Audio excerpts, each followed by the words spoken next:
Hello, and welcome to Wiki-On-Tape. Today, I will be reading about Wernher von Braun. This recording was made on Wednesday, April 28, 2021 by Wiki-On-Tape v1.2.2. Let's get started.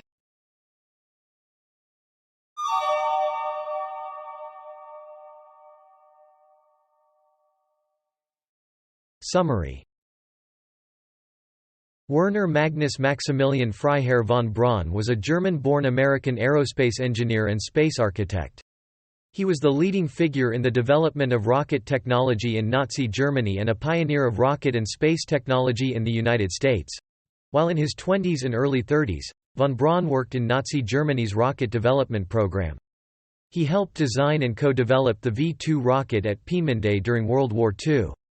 Following the war, he was secretly moved to the United States, along with about 1,600 other German scientists, engineers, and technicians, as part of Operation Paperclip. He worked for the United States Army on an intermediate-range ballistic missile program, and he developed the rockets that launched the United States' first space satellite Explorer 1. In 1960, his group was assimilated into NASA, where he served as director of the newly formed Marshall Space Flight Center and as the chief architect of the Saturn V Super Heavy Lift launch vehicle that propelled the Apollo spacecraft to the Moon. In 1967, von Braun was inducted into the National Academy of Engineering, and in 1975, he received the National Medal of Science. He advocated for a human mission to Mars.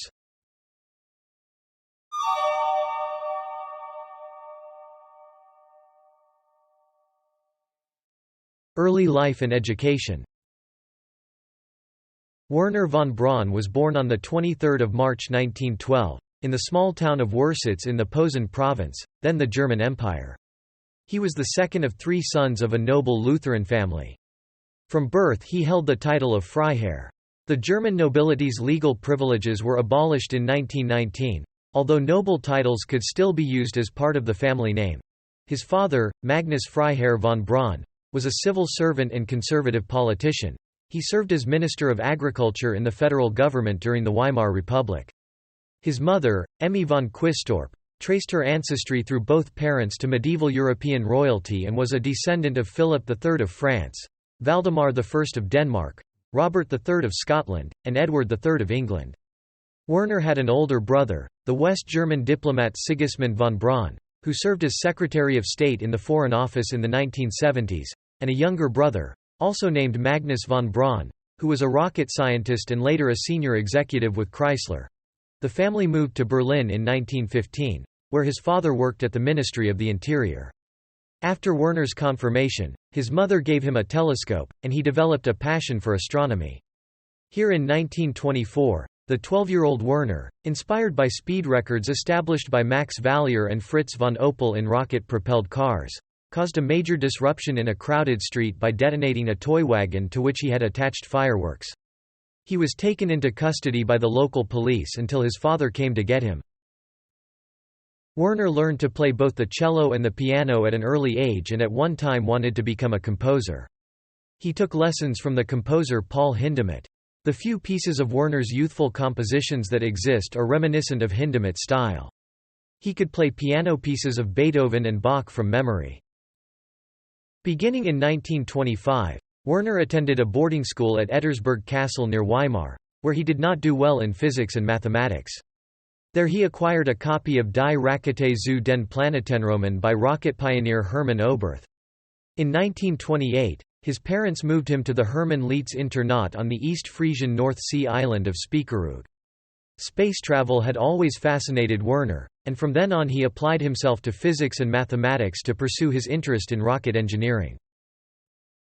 In 1930, von Braun attended the Technische Hochschule Berlin, where he joined the Spaceflight Society and assisted Willy Ley in his liquid-fueled rocket motor tests in conjunction with Hermann Oberth. In spring 1932, he graduated with a diploma in mechanical engineering.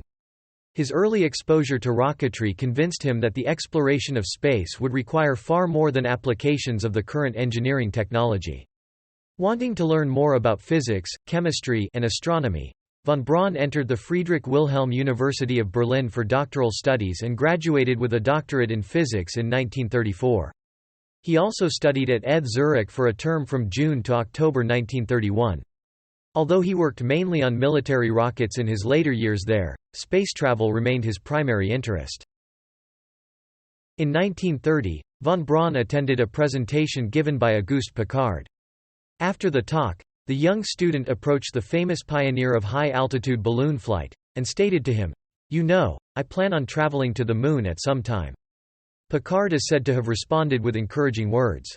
Von Braun was greatly influenced by Oberth, of whom he said, "Hermann Oberth was the first who, when thinking about the possibility of spaceships, grabbed a slide rule and presented mathematically analyzed concepts and designs. I, myself, owe to him not only the guiding star of my life, but also my first contact with the theoretical and practical aspects of rocketry and space travel. A place of honor should be reserved in the history of science and technology for his groundbreaking contributions in the field of astronautics."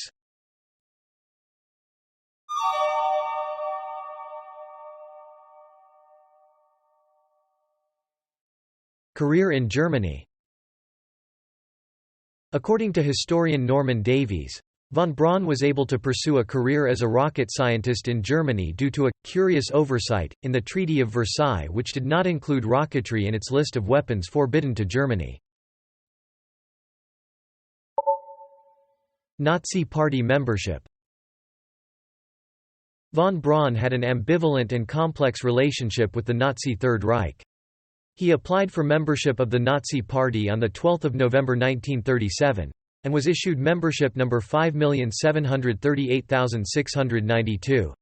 Michael J. Neufeld, an author of aerospace history and chief of the Space History Division at the Smithsonian's National Air and Space Museum, wrote that 10 years after von Braun obtained his Nazi Party membership, he signed an affidavit for the U.S. Army misrepresenting the year of his membership, saying incorrectly, "In 1939, I was officially demanded to join the National Socialist Party.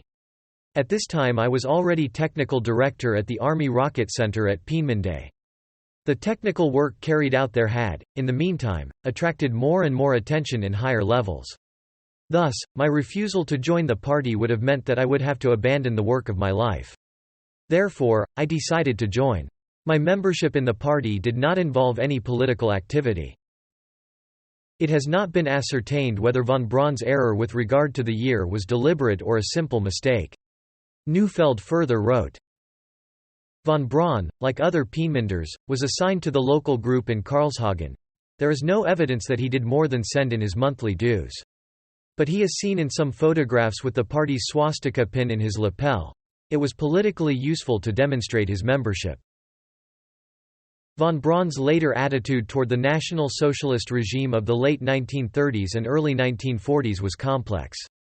He said that he had been so influenced by the early Nazi promise of release from the post-World War I economic effects, that his patriotic feelings had increased.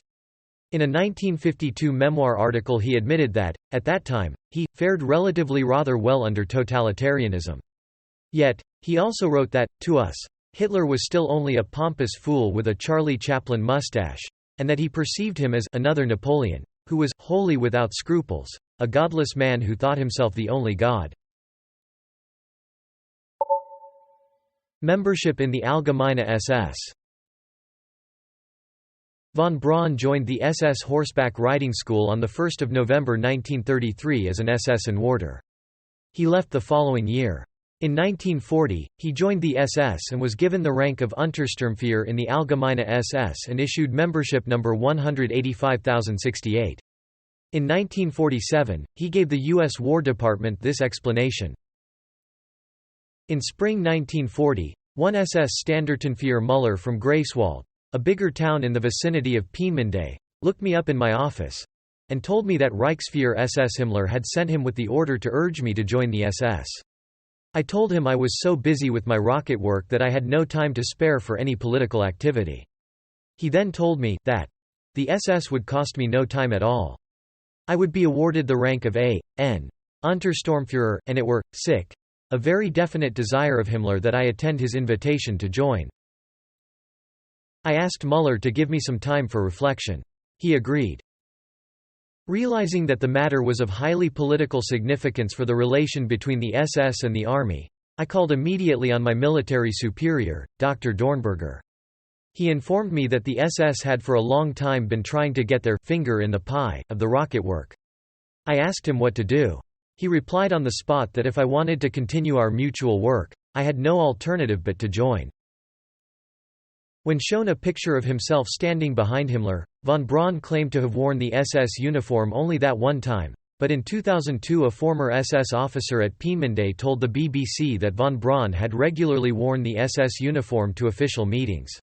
He began as an Untersturmführer and was promoted 3 times by Himmler, the last time in June 1943 to SS Sturmbannführer. Von Braun later claimed that these were simply technical promotions received each year regularly by mail. Work under Nazi regime.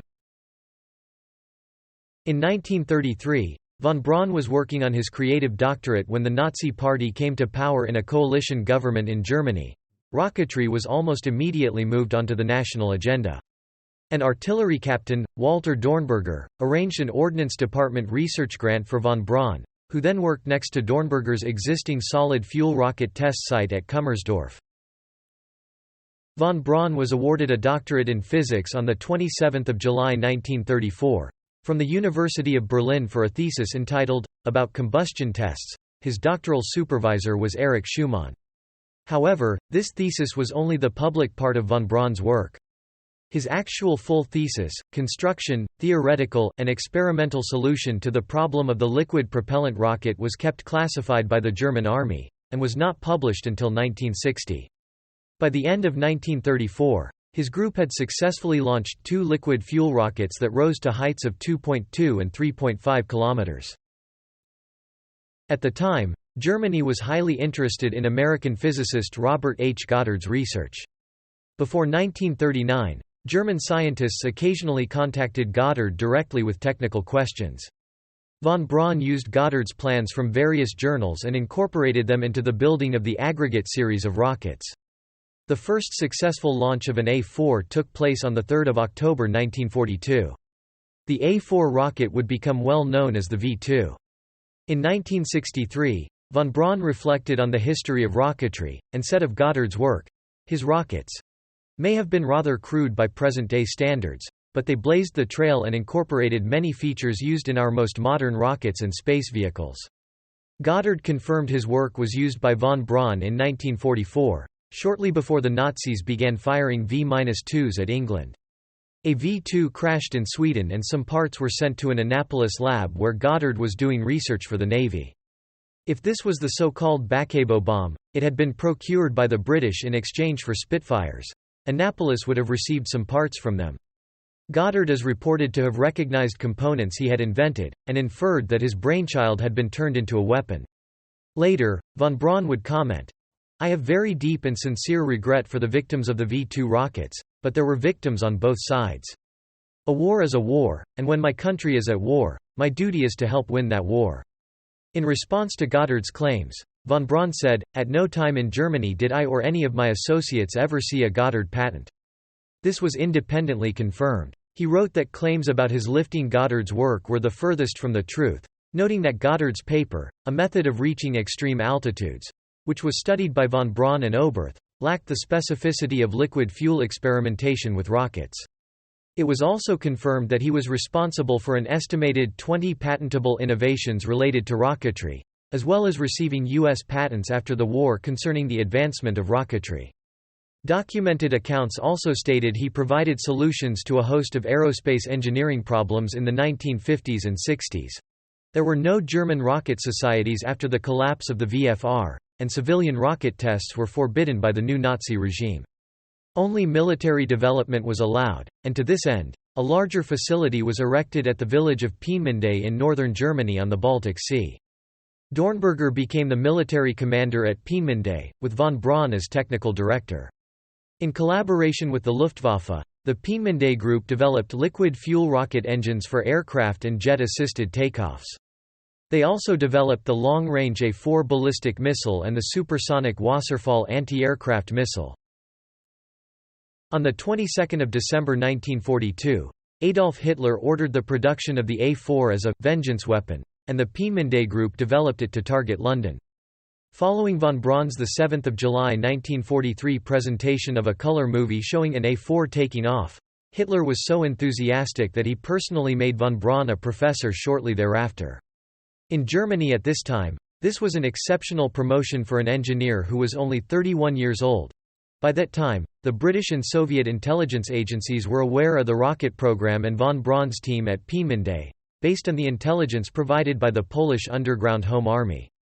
Over the nights of 17 to 18 August 1943, RAF Bomber Command's Operation Hydra dispatched raids on the Peenemünde camp consisting of 596 aircraft, and dropped 1,800 tons of explosives. The facility was salvaged and most of the engineering team remained unharmed. However, the raids killed von Braun's engine designer Walter Thiel and chief engineer Walther, and the rocket program was delayed. The first combat A4, renamed the V2 for propaganda purposes, was launched toward England on 7 September 1944, only 21 months after the project had been officially commissioned. Von Braun's interest in rockets was specifically for the application of space travel, not for killing people. Satirist Mort Saul has been credited with mocking von Braun by saying, "I aim at the stars, but sometimes I hit London." That line appears in the film I Aim at the Stars, a 1960 biographical film of von Braun. Experiments with rocket aircraft. During 1936, von Braun's rocketry team working at Kummersdorf investigated installing liquid-fueled rockets in aircraft. Ernst Heinkel enthusiastically supported their efforts, supplying a He-72 and later two He-112s for the experiments. Later in 1936, Erich Warsitz was seconded by the RLM to von Braun and Heinkel, because he had been recognized as one of the most experienced test pilots of the time, and because he also had an extraordinary fund of technical knowledge. After he familiarized Warsitz with a test stand run, showing him the corresponding apparatus in the aircraft, he asked, "Are you with us and will you test the rocket in the air?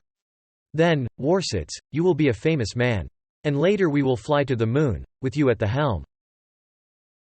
In June 1937, at Neuhardenberg, one of these latter aircraft was flown with its piston engine shut down during flight by Warsitz, at which time it was propelled by von Braun's rocket power alone. Despite a wheels-up landing and the fuselage having been on fire, it proved to official circles that an aircraft could be flown satisfactorily with a back thrust system through the rear. At the same time, Helmuth Walter's experiments into hydrogen peroxide-based rockets were leading towards light and simple rockets that appeared well suited for aircraft installation. Also, the firm of Helmuth Walter at Kiel had been commissioned by the RLM to build a rocket engine for the He-112, so there were two different new rocket motor designs at Neuhardenberg. Whereas von Braun's engines were powered by alcohol and liquid oxygen, Walter engines had hydrogen peroxide and calcium permanganate as a catalyst. Von Braun's engines used direct combustion and created fire. The Walter devices used hot vapors from a chemical reaction, but both created thrust and provided high speed. The subsequent flights with the He-112 used the Walter rocket instead of von Braun's. It was more reliable, simpler to operate, and safer for the test pilot, Warsitz. Slave labor. SS General Hans Kammler, who as an engineer had constructed several concentration camps, including Auschwitz, had a reputation for brutality and had originated the idea of using concentration camp prisoners as slave laborers in the rocket program. Arthur Rudolph, chief engineer of the V2 rocket factory at Peenemünde, endorsed this idea in April 1943 when a labor shortage developed. More people died building the V2 rockets than were killed by it as a weapon. Von Braun admitted visiting the plant at Mittelwerk on many occasions, and called conditions at the plant repulsive, but claimed never to have personally witnessed any deaths or beatings, although it had become clear to him by 1944 that deaths had occurred. He denied ever having visited the Mittelbau-Dora concentration camp itself, where 20,000 died from illness, beatings, hangings, and intolerable working conditions. Some prisoners claim von Braun engaged in brutal treatment or approved of it. Guy Morand, a French resistance fighter who was a prisoner in Dora, testified in 1995 that after an apparent sabotage attempt, von Braun ordered a prisoner to be flogged, while Robert Casaubon, another French prisoner, claimed von Braun stood by as prisoners were hanged by chains suspended by cranes. However, these accounts may have been a case of mistaken identity.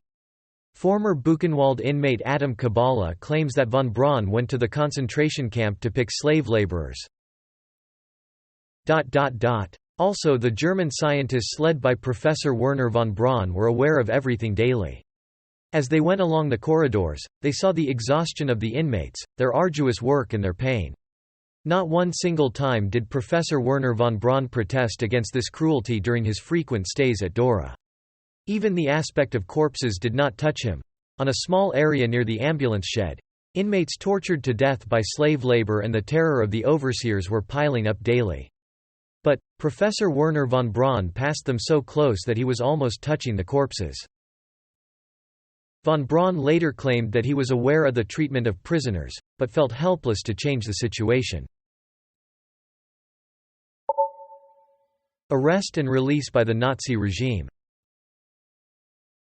According to André Sellier, a French historian and survivor of the Mittelbau-Dora concentration camp, Heinrich Himmler had von Braun come to his Feldkommando Stelle Hochwald HQ in East Prussia in February 1944. To increase his power base within the Nazi regime, Himmler was conspiring to use Kammler to gain control of all German armament programs, including the V2 program at Peenemünde. He therefore recommended that von Braun work more closely with Kammler to solve the problems of the V2. Von Braun claimed to have replied that the problems were merely technical and he was confident that they would be solved with Dornberger's assistance. Von Braun had been under SD surveillance since October 1943. A secret report stated that he and his colleagues Klaus Riedel and Helmut Grotrup were said to have expressed regret at an engineer's house one evening in early March 1944 that they were not working on a spaceship and that they felt the war was not going well. This was considered a defeatist attitude. A young female dentist who was an SS spy reported their comments. Combined with Himmler's false charges that von Braun and his colleagues were communist sympathizers and had attempted to sabotage the V2 program, and considering that von Braun regularly piloted his government-provided airplane that might allow him to escape to Britain, this led to their arrest by the Gestapo. The unsuspecting von Braun was detained on 14 March 1944, and was taken to a Gestapo cell in Stettin, where he was held for 2 weeks without knowing the charges against him. Through Major Hans-Georg Klamroth, in charge of the Abwehr for Peenemünde, Dornberger obtained von Braun's conditional release, and Albert Speer, Reichsminister for Munitions and War Production, persuaded Hitler to reinstate von Braun so that the V2 program could continue or turn into a V4 program, which in their view would be impossible without von Braun's leadership.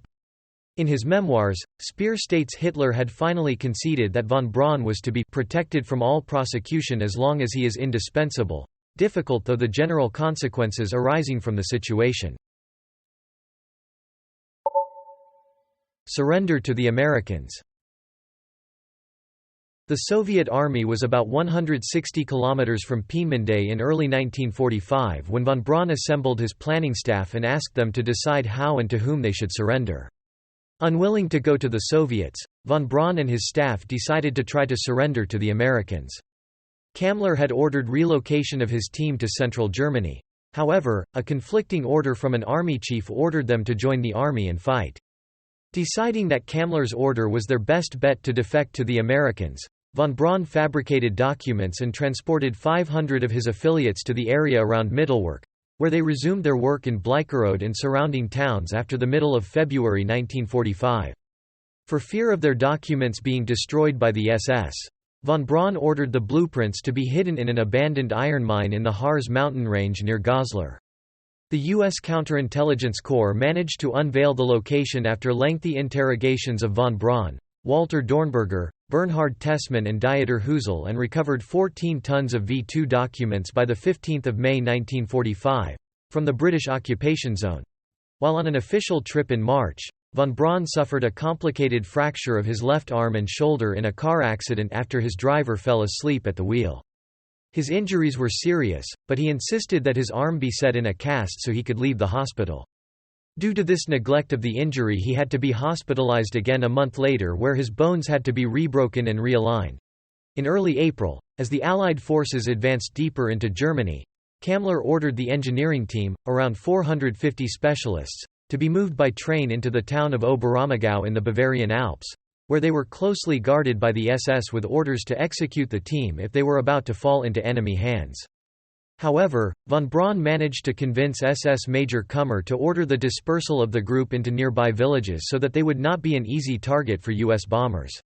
On 29 April 1945, Oberammergau was captured by the Allied forces who seized the majority of the engineering team. Von Braun and several members of the engineering team, including Dornberger, made it to Austria. On 2 May 1945, upon finding an American private from the U.S. 44th Infantry Division, von Braun's brother and fellow rocket engineer, Magnus, approached the soldier on a bicycle, calling out in broken English, "My name is Magnus von Braun. My brother invented the V2. We want to surrender." After the surrender, Wernher von Braun spoke to the press. "We knew that we had created a new means of warfare, and the question as to what nation, to what victorious nation we were willing to entrust this brainchild of ours was a moral decision more than anything else. We wanted to see the world spared another conflict such as Germany had just been through, and we felt that only by surrendering such a weapon to people who are guided not by the laws of materialism but by Christianity and humanity could such an assurance to the world be best secured." The American High Command was well aware of how important their catch was.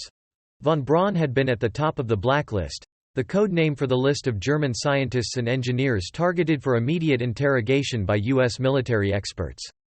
On 9 June 1945, 2 days before the originally scheduled handover of the Nordhausen and Bleicherode area in Thuringia to the Soviets, U.S. Army Major Robert B. Staver, chief of the Jet Propulsion Section of the Research and Intelligence Branch of the U.S. Army Ordnance Corps in London, and Lieutenant Col R. L. Williams took von Braun and his department chiefs by jeep from Garmisch to Munich, from where they were flown to Nordhausen.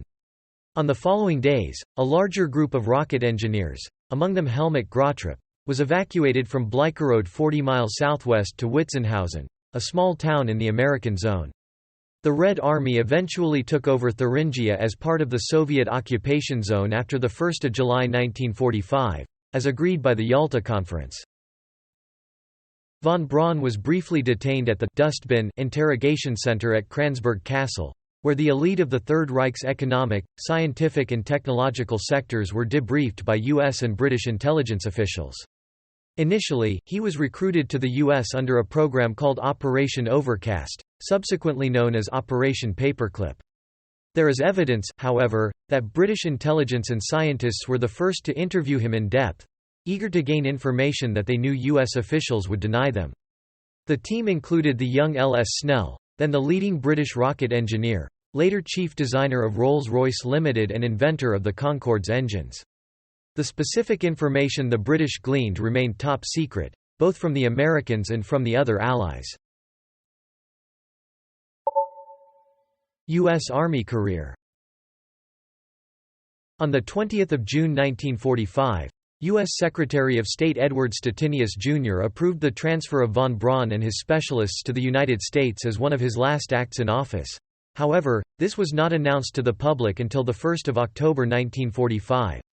The first 7 technicians arrived in the United States at Newcastle Army Airfield, just south of Wilmington, Delaware, on 20 September 1945. They were then flown to Boston and taken by boat to the Army Intelligence Service post at Fort Strong in Boston Harbor. Later, with the exception of von Braun, the men were transferred to Aberdeen Proving Ground in Maryland to sort out the Peenemünde documents, enabling the scientists to continue their rocketry experiments. Finally, von Braun and his remaining Peenemünde staff were transferred to their new home at Fort Bliss, a large Army installation just north of El Paso. Von Braun would later write he found it hard to develop a genuine emotional attachment to his new surroundings. His chief design engineer Walther Riedel became the subject of a December 1946 article, "German Scientist Says American Cooking Tasteless. Dislikes Rubberized Chicken," exposing the presence of von Braun's team in the country and drawing criticism from Albert Einstein and John Dingell. Requests to improve their living conditions such as laying linoleum over their cracked wood flooring were rejected. Von Braun remarked, "At Peenemünde we had been coddled, here you were counting pennies." Whereas von Braun had thousands of engineers who answered to him at Peenemünde, he was now subordinate to pimply 26-year-old Jim Hamill, an Army major who possessed only an undergraduate degree in engineering. His loyal Germans still addressed him as Herr Professor, but Hamel addressed him as Werner, and never responded to von Braun's request for more materials. Every proposal for new rocket ideas was dismissed. While at Fort Bliss, they trained military, industrial, and university personnel in the intricacies of rockets and guided missiles. As part of the Hermes project, they helped refurbish, assemble, and launch a number of v1.2.2s that had been shipped from Germany to the White Sands Proving Ground in New Mexico. They also continued to study the future potential of rockets for military and research applications. Since they were not permitted to leave Fort Bliss without military escort, von Braun and his colleagues began to refer to themselves only half-jokingly as «Pops, prisoners of peace». In 1950, at the start of the Korean War, von Braun and his team were transferred to Huntsville, Alabama, his home for the next 20 years. Between 1952 and 1956, von Braun led the Army's rocket development team at Redstone Arsenal, resulting in the Redstone rocket, which was used for the first live nuclear ballistic missile tests conducted by the United States. He personally witnessed this historic launch and detonation. Work on the Redstone led to development of the first high-precision inertial guidance system on the Redstone rocket. As director of the Development Operations Division of the Army Ballistic Missile Agency, von Braun, with his team, then developed the Jupiter C, a modified Redstone rocket. The Jupiter C successfully launched the West's first satellite, Explorer 1, on 31 January 1958. This event signaled the birth of America's space program. Despite the work on the Redstone rocket, the 12 years from 1945 to 1957 were probably some of the most frustrating for von Braun and his colleagues. In the Soviet Union, Sergei Korolyov and his team of scientists and engineers plowed ahead with several new rocket designs and the Sputnik program, while the American government was not very interested in von Braun's work or views and embarked only on a very modest rocket building program. In the meantime, the press tended to dwell on von Braun's past as a member of the SS and the slave labor used to build his V-2 rockets. Popular concepts for a human presence in space. Repeating the pattern he had established during his earlier career in Germany, von Braun, while directing military rocket development in the real world, continued to entertain his engineer-scientist's dream of a future in which rockets would be used for space exploration. However, he was no longer at risk of being sacked. As American public opinion of Germans began to recover, von Braun found himself increasingly in a position to popularize his ideas. The 14th of May 1950 headline of the Huntsville Times might have marked the beginning of these efforts.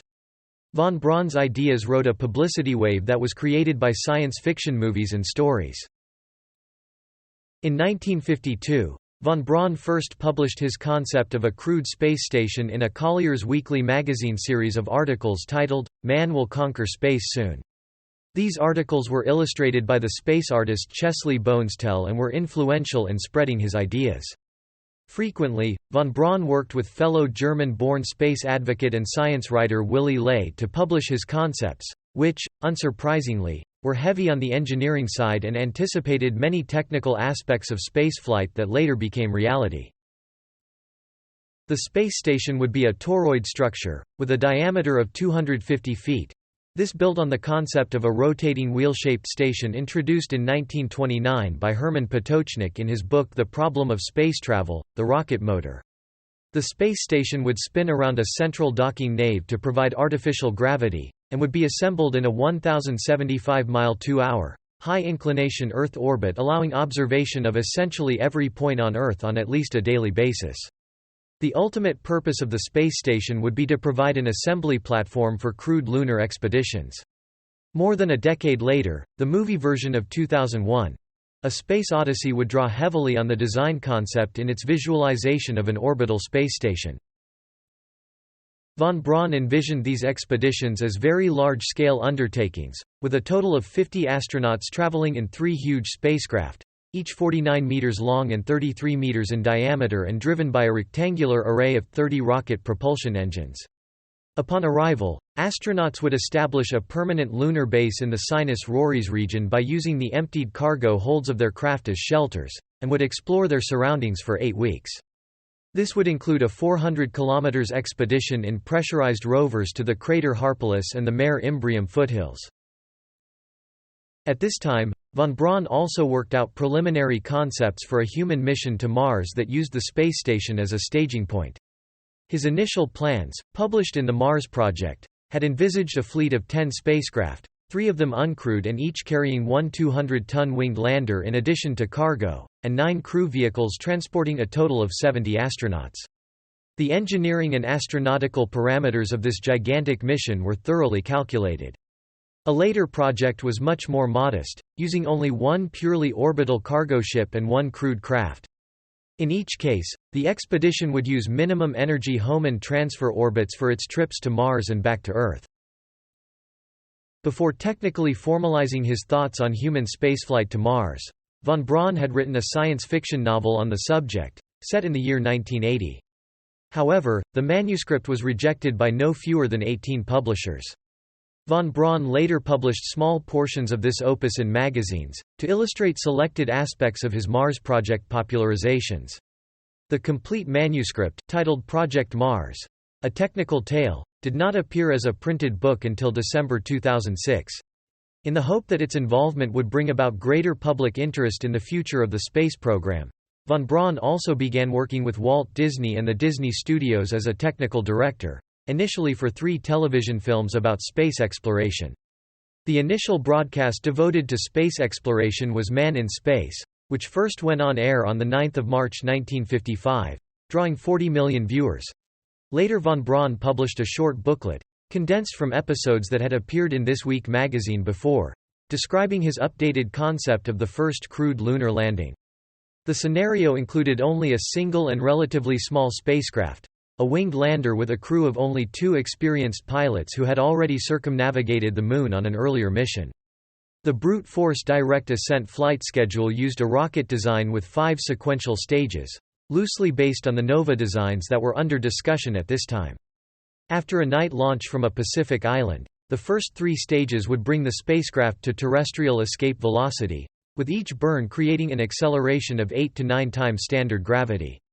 Residual propellant in the 3rd stage would be used for the deceleration intended to commence only a few hundred kilometers above the landing site in a crater near the lunar North Pole.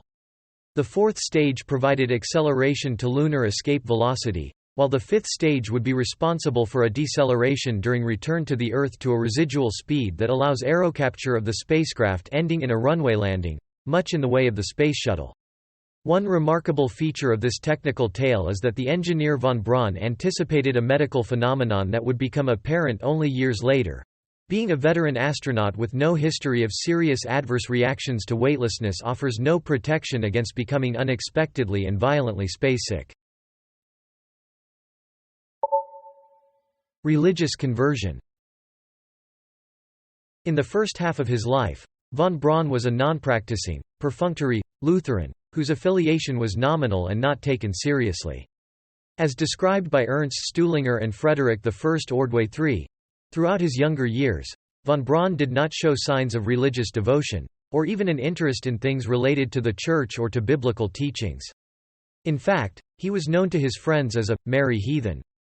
Nevertheless, in 1945 he explained his decision to surrender to the Western Allies, rather than Russians, as being influenced by a desire to share rocket technology with people who followed the Bible.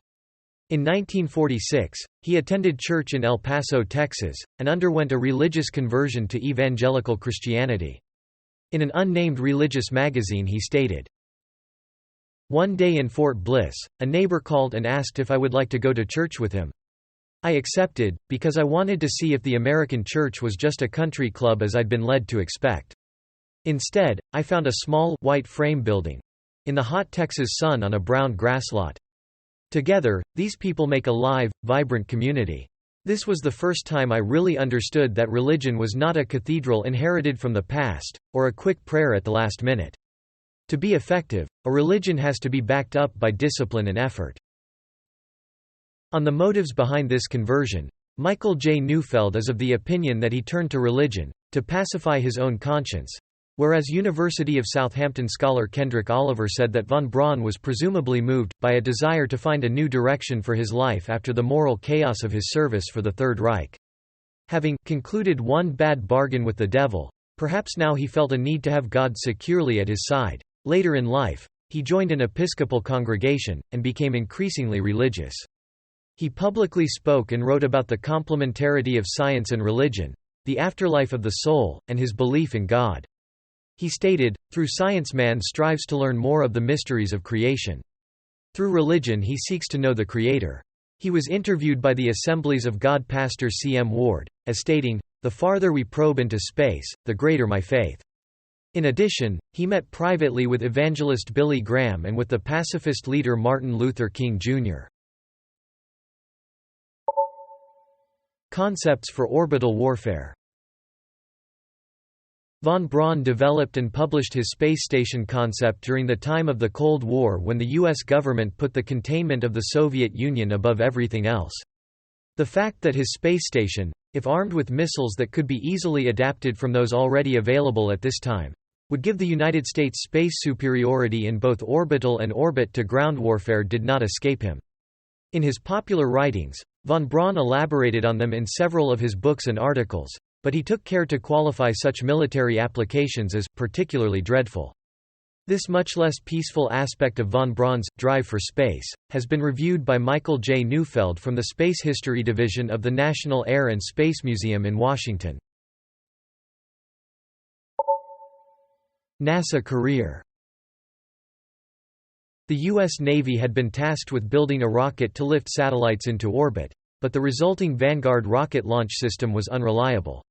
In 1957, with the launch of Sputnik 1, a growing belief within the United States existed that it was lagging behind the Soviet Union in the emerging space race. American authorities then chose to use von Braun and his German team's experience with missiles to create an orbital launch vehicle. Von Braun had originally proposed such an idea in 1954, but it was denied at the time. NASA was established by law on 29 July 1958. One day later, the 50th Redstone rocket was successfully launched from Johnston Atoll in the South Pacific as part of Operation Hardtack I. 2 years later, NASA opened the Marshall Space Flight Center at Redstone Arsenal in Huntsville, and the Army Ballistic Missile Agency development team led by von Braun was transferred to NASA. In a face-to-face meeting with Herb York at the Pentagon, von Braun made it clear he would go to NASA only if development of the Saturn were allowed to continue. Von Braun became the center's first director on 1 July 1960 and held the position until 27 January 1970.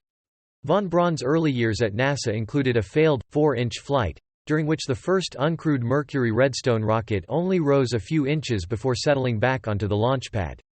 The launch failure was later determined to be the result of a power plug with one prong shorter than the other because a worker filed it to make it fit.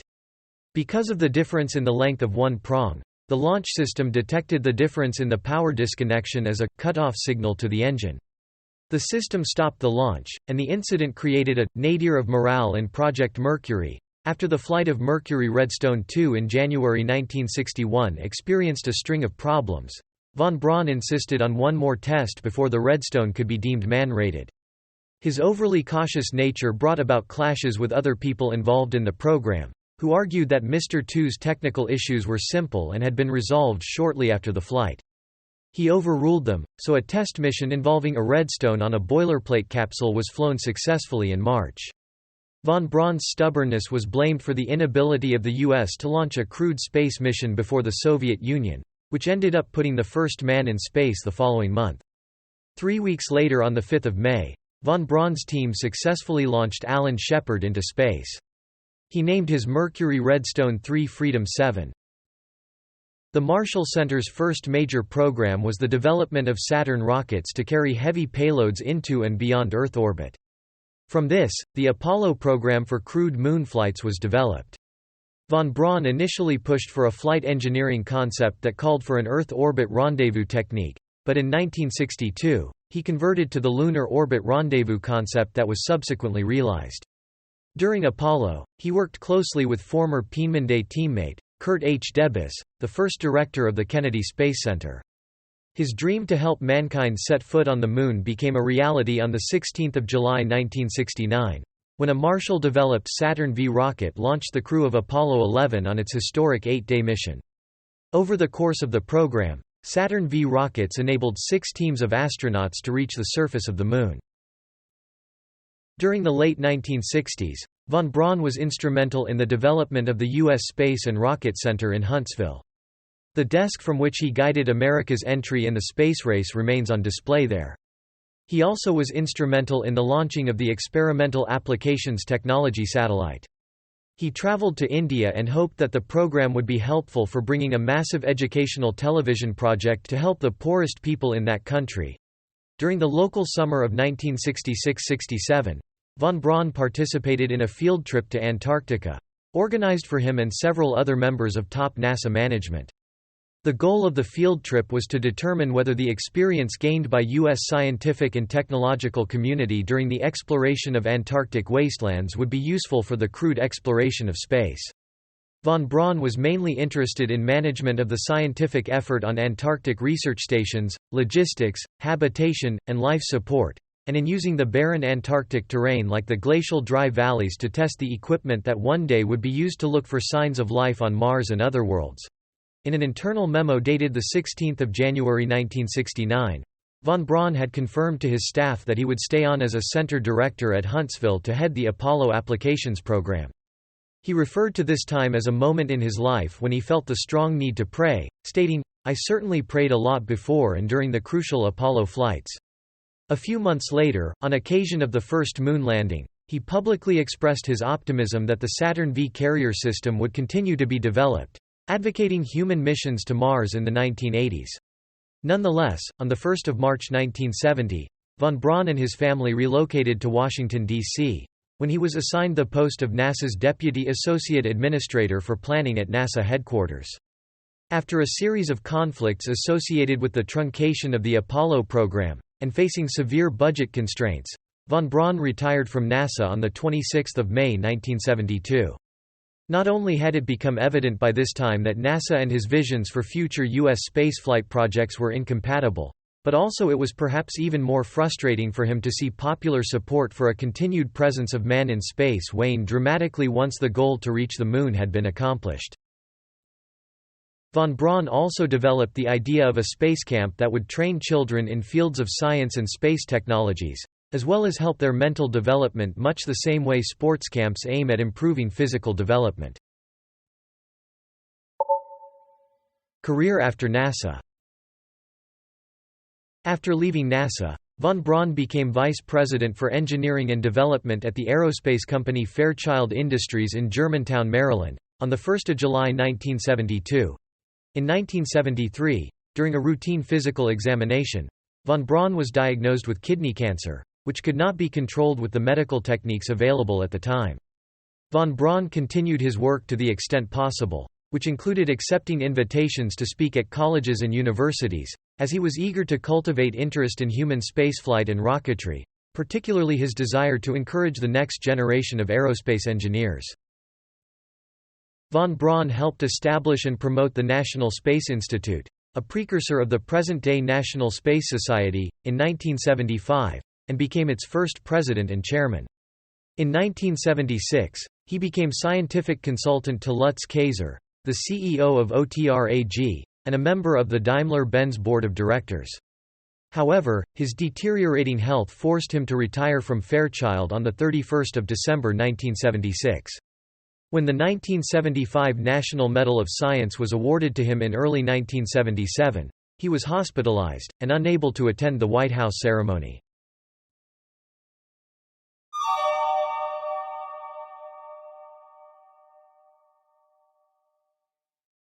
Engineering philosophy. Von Braun's insistence on further tests after Mercury Redstone 2 flew higher than planned has been identified as contributing to the Soviet Union's success in launching the first human in space. The Mercury Redstone BD flight was successful, but took up the launch slot that could have put Alan Shepard into space 3 weeks ahead of Yuri Gagarin. His Soviet counterpart Sergei Korolyov insisted on 2 successful flights with dogs before risking Gagarin's life on a crewed attempt. The second test flight took place 1 day after the Mercury Redstone BD mission. Von Braun took a very conservative approach to engineering, designing with ample safety factors and redundant structure. This became a point of contention with other engineers, who struggled to keep vehicle weight down so that payload could be maximized. As noted above, his excessive caution likely led to the U.S. losing the race to put a man into space with the Soviets. Kraft Erich likened von Braun's approach to building the Brooklyn Bridge. Many at NASA headquarters jokingly referred to Marshall as the Chicago Bridge and Iron Works, but acknowledged that the designs worked. The conservative approach paid off when a fifth engine was added to the Saturn C4, producing the Saturn V. The C4 design had a large crossbeam that could easily absorb the thrust of an additional engine.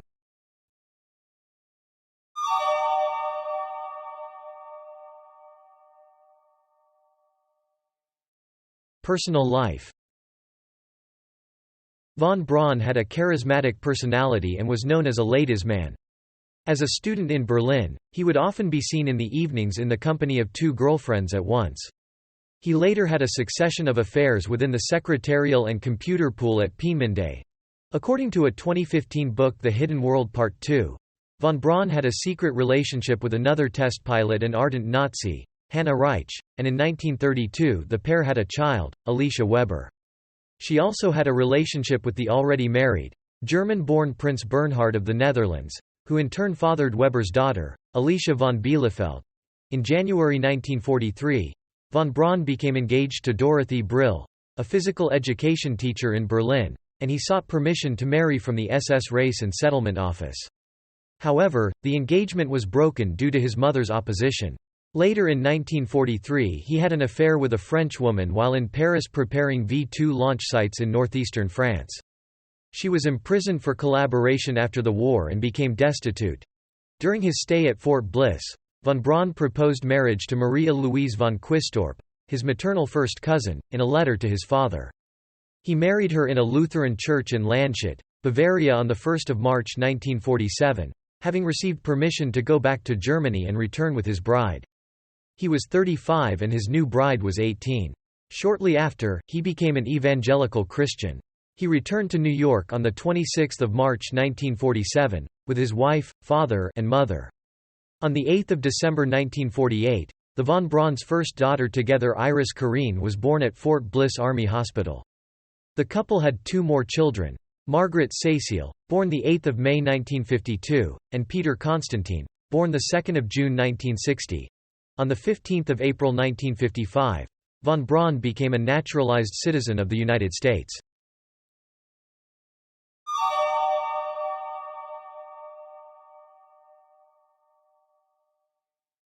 Death. In 1973, von Braun was diagnosed with kidney cancer during a routine medical examination. However, he continued to work unrestrained for a number of years. In January 1977, now very ill, he resigned from Fairchild Industries. Later in 1977, President Gerald Ford awarded him the country's highest science honor, the National Medal of Science and Engineering. He was, however, too ill to attend the White House ceremony. Von Braun died on 16 June 1977 of pancreatic cancer in Alexandria, Virginia at age 65. He is buried at the Ivy Hill Cemetery. His gravestone cites Psalm chapter 19 verse 1, "The heavens declare the glory of God, and the firmament sheweth his handiwork."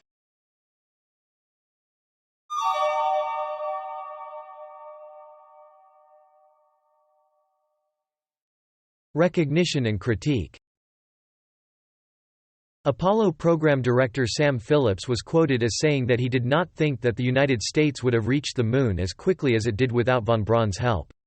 Later, after discussing it with colleagues, he amended this to say that he did not believe the United States would have reached the Moon at all. In a TV interview on the occasion of the U.S. moon landing in July 1969, Helmut Grotrup, staff member in Peenemünde and later head of the German collective in the Soviet rocketry program, set up the thesis that automatic space probes can get the same amount of scientific data with an effort of only 10 or 20% of the costs, and that the money should be better spent on other purposes. Von Braun justified the expenses for manned operations with the following argument. I think somehow spaceflights for the first time give mankind a chance to become immortal. Once this Earth will no longer be able to support life, we can emigrate to other places which are better suited for our life. The von Braun crater on the Moon is named after him. Von Braun received a total of 12 honorary doctorates. Among them, on 8 January 1963, one from the Technical University of Berlin, from which he had graduated. Von Braun was elected to the National Academy of Engineering in 1967. In Huntsville, Alabama, von Braun was responsible for the creation of the Research Institute at the University of Alabama in Huntsville. As a result of his vision, the university is one of the leading universities in the nation for NASA-sponsored research. The building housing the university's Research Institute was named in his honor, Von Braun Research Hall, in 2000. The Von Braun Center in Huntsville is named in von Braun's honor. The Von Braun Astronomical Society in Huntsville was founded as the Rocket City Astronomical Association by von Braun and was later renamed after him. Several German cities, and dozens of smaller towns have streets named after von Braun. Scrutiny of von Braun's use of forced labor at Mittelwerk intensified again in 1984 when Arthur Rudolph, one of his top affiliates from the A4, V2 through the Apollo projects, left the United States and was forced to renounce his citizenship in place of the alternative of being tried for war crimes. A science and engineering-oriented gymnasium in Friedberg, Bavaria was named after von Braun in 1979. In response to rising criticism, a school committee decided in 1995, after lengthy deliberations, to keep the name but to address von Braun's ambiguity in the advanced history classes. In 2012, Nazi concentration camp survivor David Salz gave a speech in Friedberg, calling out to the public to do everything to make this name disappear from this school. In February 2014, the school was finally renamed, Staatliches Gymnasium Friedberg, and distanced itself from the name von Braun, citing he was no role model for our pupils. An avenue in the Annandale section of Staten Island, New York, was named after him in 1977. Von Braun was voted into the U.S. Space and Rocket Center Hall of Fame in 2007.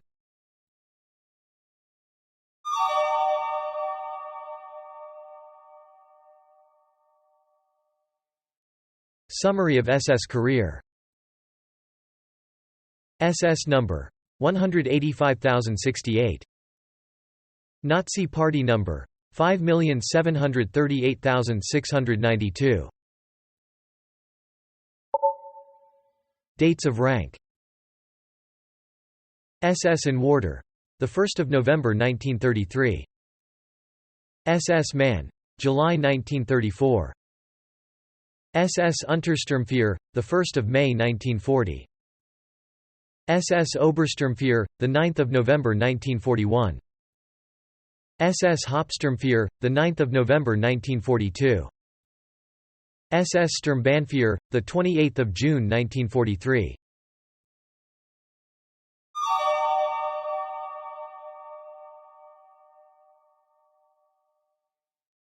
In popular culture. Film and television. Von Braun has been featured in a number of films and television shows or series. Man in Space, Man and the Moon, and Mars and Beyond, episodes of Disneyland which originally aired on 9 March 1955, 28 December 1955 and 4 December 1957 respectively. I Aim at the Stars, also titled Wernher von Braun and Ich Griff nach den Sternen. Von Braun played by Kurt Jürgens, his wife Maria played by Victoria Shaw. Although it was said that satirist Mort Saul suggested the subtitle, "But Sometimes I Hit London," the line appears in the film itself, spoken by actor James Daly who plays the cynical American press officer. Frozen Flashes, based on Julius Mader's documentary report, The Secret of Huntsville, von Braun played by Dietrich Korner. Perfumed Nightmare. The main character, a Filipino who dreams of spaceflight, established a Wernher von Braun fan club in Laguna, Philippines. Mobile Suit Gundam. The first city established on the Moon by Earth Federation is named after him. From the Earth to the Moon. Von Braun played by Norbert Weiser. October Sky, a 1999 biographical film on the life of Homer Hickam and his fascination with rockets. Von Braun is seen as an inspiration to a young Homer. Space Race, von Braun played by Richard Delane. The Lost von Braun, a documentary by Aaron Ronan. Interviews with Ernst Stuhlinger, Konrad Dannenberg, Carl Sendler, Alex Baum, Eli Rosenbaum and von Braun's NASA secretary Bonnie Holmes. Wernher von Braun, Rocket Man for War and Peace, a three-part documentary, in English, from the German international channel DWTV. Original German version Wernher von Braun, Der Mann für die Wunderwaffen by the Mitteldeutscher Rundfunk. Played by Ludwig Blockberger. American Genius television series, Space Race, von Braun played by Corey Marr. Timeless television series, Party at Castle Varler, von Braun played by Christian Oliver. Project Blue Book television series, Operation Paperclip, von Braun played by Thomas Kretschmann. For All Mankind web television series, Red Moon, he built the Saturn V, Home Again, von Braun played by Colm Feore. Hunters. The Jewish Question, von Braun played by Victor Slezak. Several fictional characters have been modeled on von Braun. Dr. Strangelove, or How I Learned to Stop Worrying and Love the Bomb. Dr. Strangelove is usually held to be based at least partly on von Braun. Alphaville. The missing scientist played by Howard Vernon is called Professor von Braun. The Right Stuff. The chief scientist, played by Scott Beach, being the head of the Mercury Project. In print media. In Warren Ellis's graphic novel Ministry of Space, von Braun is a supporting character, settling in Britain after World War II, and being essential for the realization of the British space program. In Jonathan Hickman's comic book series The Manhattan Projects, von Braun is a major character. In literature, The Good German by Joseph Kanan. Von Braun and other scientists are said to have been implicated in the use of slave labor at Peenemünde. Their transfer to the U.S. forms part of the narrative. Space by James Michener. Von Braun and other German scientists are brought to the U.S. and form a vital part of the U.S. efforts to reach space. Gravity's Rainbow by Thomas Pynchon. The novel involves British intelligence attempting to avert and predict V-2 rocket attacks. The work even includes a gyroscopic equation for the V-2. The first portion of the novel, Beyond the Zero, begins with a quotation from von Braun. Nature does not know extinction. All it knows is transformation. Everything science has taught me, and continues to teach me, strengthens my belief in the continuity of our spiritual existence after death.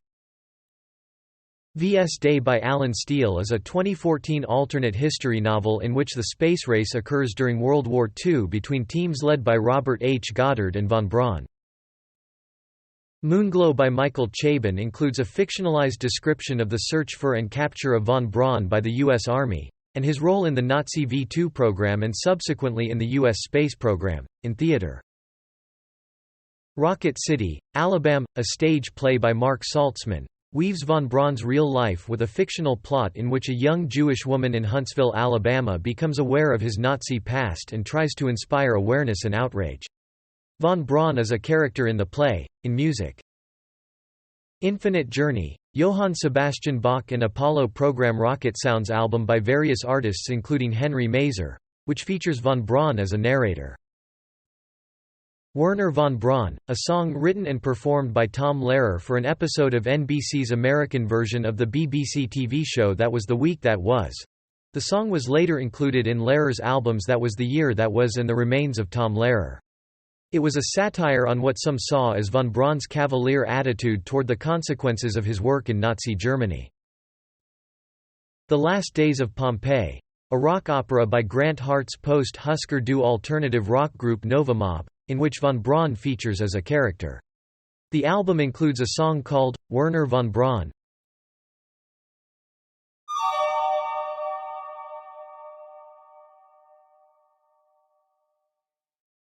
Published works. Proposal for a Workable Fighter with Rocket Drive. 6 July 1939. The proposed vertical takeoff interceptor for climbing to 35,000 feet in 60 seconds was rejected by the Luftwaffe in the autumn of 1941 for the Messerschmitt Me 163 Comet and never produced.